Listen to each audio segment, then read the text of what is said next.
Não é fácil nós estarmos reencarnados, não é nada, nada, nada fácil. É muito desafiador. Por quê? Vamos encontrar pessoas e situações, muitas delas tendências de vivências passadas, que ficaram mal feitas ou inacabadas. Então, vamos revisitar. Para quê? Para que as concluamos, para darmos melhor acabamento. Isso dentro da lei que nós já citamos, da lei do progresso, que vai se dar através da lei do trabalho, na linha do tempo.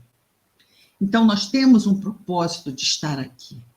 Esse propósito, como bem nos lembra a mensagem de abertura da noite de hoje, não é nós termos dinheiro, porque dinheiro é meio,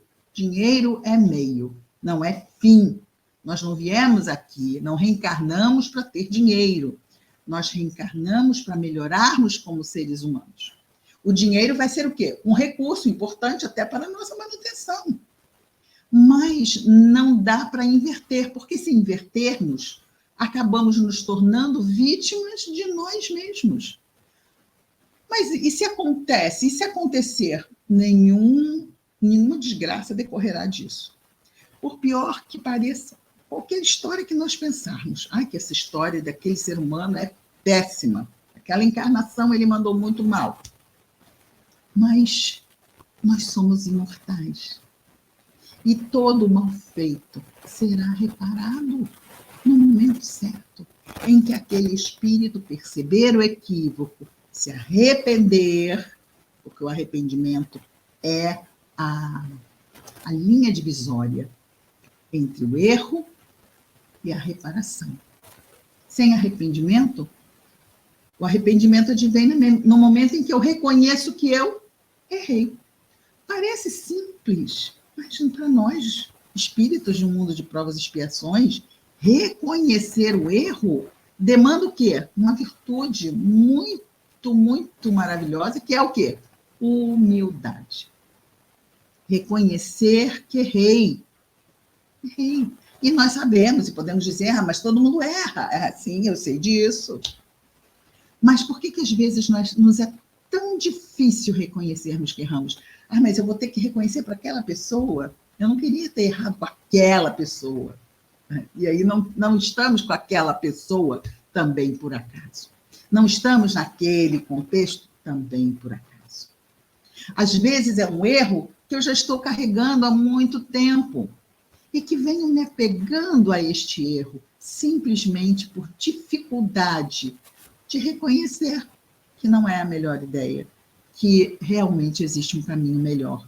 Mas para isso eu vou ter que reconhecer, às vezes naquela situação, para aquela pessoa, de que eu estou errado. E às vezes o outro que me disse, que me orientou, ou que me advertiu, era a visão daquela pessoa que estava certa. Então, com isso, crescemos muito em quê? Nessa virtude essencial do espírito, que é a humildade. Todo mundo erra, e com certeza nós já erramos muito, erramos ainda, imagino, querendo acertar, mas é assim, não é? Nós vemos na própria escola, no processo ensino-aprendizagem, muitas vezes ela se dá por quê? Ensaio e erro, ensaio e erro. E eu vou e posso esquecer, às vezes, as questões das minhas provas em que acertei. Mas muitas daquelas questões que eu errei me marcaram.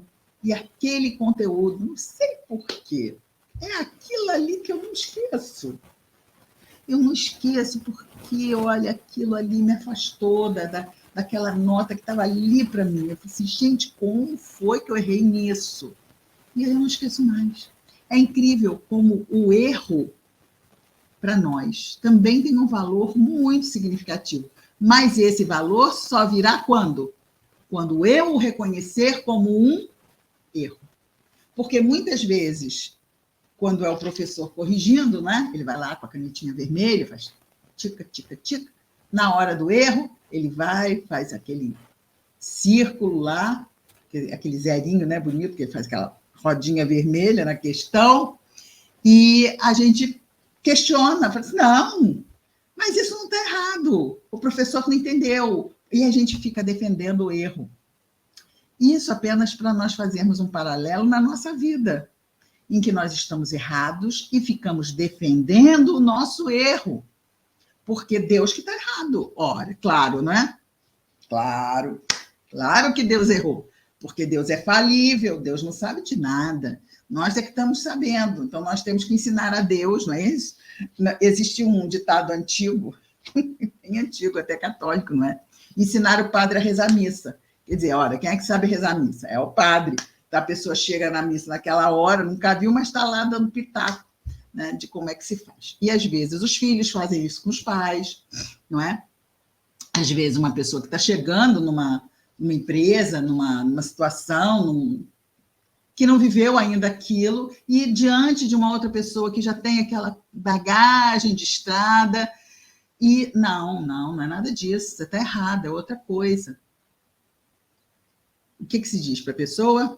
Absolutamente nada. Por quê? Porque ela vai adquirir a sua própria vivência, e lá na frente ela vai dizendo, gente, que mico que eu paguei, olha só, a pessoa estava ali, eu falei, não, você está errada, nada disso. Muitas vezes, quando os filhos repreendem os pais, existe isso, né? Nós sabemos, né? E o que dizem geralmente um pai ou a mãe? Não, um dia você vai ser pai, um dia você vai ser mãe, e você vai entender o que eu estou falando. Porque o que falta muitas vezes à pessoa é vivência, é experiência, para que ela possa ajuizar com mais critério o que está acontecendo. Então, isto também vai acontecer na linha do tempo de um espírito imortal. Deus, da mesma forma, diz, não tem problema. Você vai amadurecer como espírito e eu vou te prover de oportunidades para você ir amadurecendo a sua escolha. Deus não espera que nós acertemos 100% das nossas provas, porque vai ser crescendo, nós vamos nos aprimorando na medida em que formos vivendo, escolhendo e, vamos dizer assim, aprendendo com as consequências mesmas das nossas escolhas.